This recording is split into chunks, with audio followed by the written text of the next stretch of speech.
नमस्कार, आप देख रहे हैं समय 24 न्यूज। आइए देखते हैं आज की ताज़ा खबर हमारे संवाददाता गोपाल पासवान के साथ।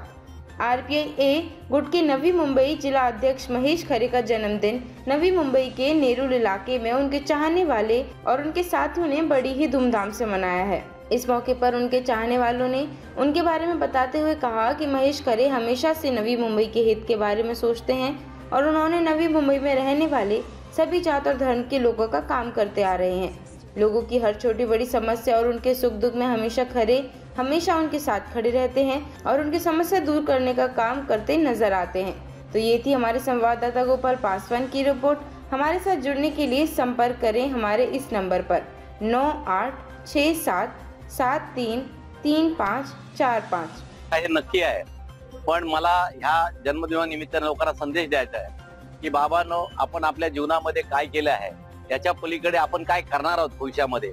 मी आज वर्तमान न्यूज चॅनल मी स्टार्ट करतोय, आजपासूनच स्टार्ट होतोय। आज आठवले साहेबांच्या हातून उद्घाटन झालंय त्याचं, आणि वर्तमानामध्ये काय इतिहास घडणार आहे त्या परी आपण जनतेला हा मेसेज दिला पाहिजे की माझा जरी वाढदिवस असला पण त्या निमित्ताने समाजातल्या प्रत्येक घटकांना जोडण्याचं काम, हा देश अखंड कसा राहता येईल, हा देशातला प्रत्येक माणूस तो कुठल्याही धर्माचा असो त्याला जोडता कसा येईल, त्यामधला दुवा कोण करतोय, कोण गॅप काढतोय, हे काढण्याचा प्रयत्न आपण या आजच्या वाढदिवसानिमित्त करत आहोत। लोकांना सांगतोय सदैव की आपण माणसांवर माणसावरती प्रेम करायला शिका। माणसाने माणसावर प्रेम केल्यानंतर माणसातला जो दोष आहे तो बाहेर निघेल आणि चांगलं गुण आपल्या मध्ये निर्माण होईल। आपण आपली भावना हा तेज असली पाहिजे की प्रत्येक माणूस हा शेवटी माणूस आहे, तो जनावर नाही। प्रत्येकाला आपल्या हक्क आणि अधिकार या देशात बाबासाहेबांनी दिलेला आहे आणि ते अधिकार वाटण्याचं काम आपण केलं पाहिजे। तुझा अधिकार हा आहे ही नैतिक जबाबदारी प्रत्येकाने वाटली पाहिजे, तर आपला जो दुवा आहे तो बाहेर होईल आणि समाजामध्ये एकोपाचं वातावरण निर्माण होईल। त्यासाठी आज वाढदिवस माझे तर 100% प्रयत्न त्या दिशेनेच आहे,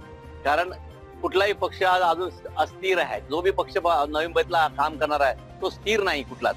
त्यामुळे आमची युती भाजपबरोबर असल्यामुळे आम्ही हा विचार करतोय की जर भाजपमध्ये अस्थिरपणा आहे मग आमचं काय होणार।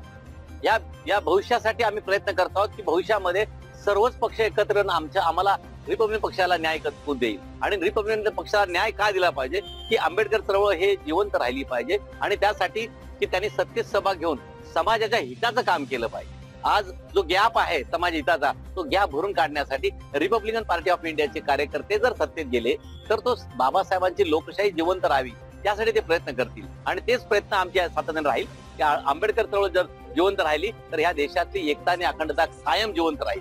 आमची सद्भावना हीच आहे की इतर समाजातली लोक जरी दुहे आहेत ती दुही दूर करून, आज तुम्ही पाहिलं असेल मला वाढदिवसाला शुभेच्छा देणार सर्व जाती धर्माची लोक इथे आले होते। का तर माझी भावना तेच आहे की हा देश माझा आहे, या देशातला प्रत्येक नागरिक माझा आहे आणि त्याच्या सर्वांच्या भावना जिंकून हा समाज एक संघ कसा राहील, हा भारत देश अखंड कसा राहील, या भावनेतून ही वाटचाल माझी आहे।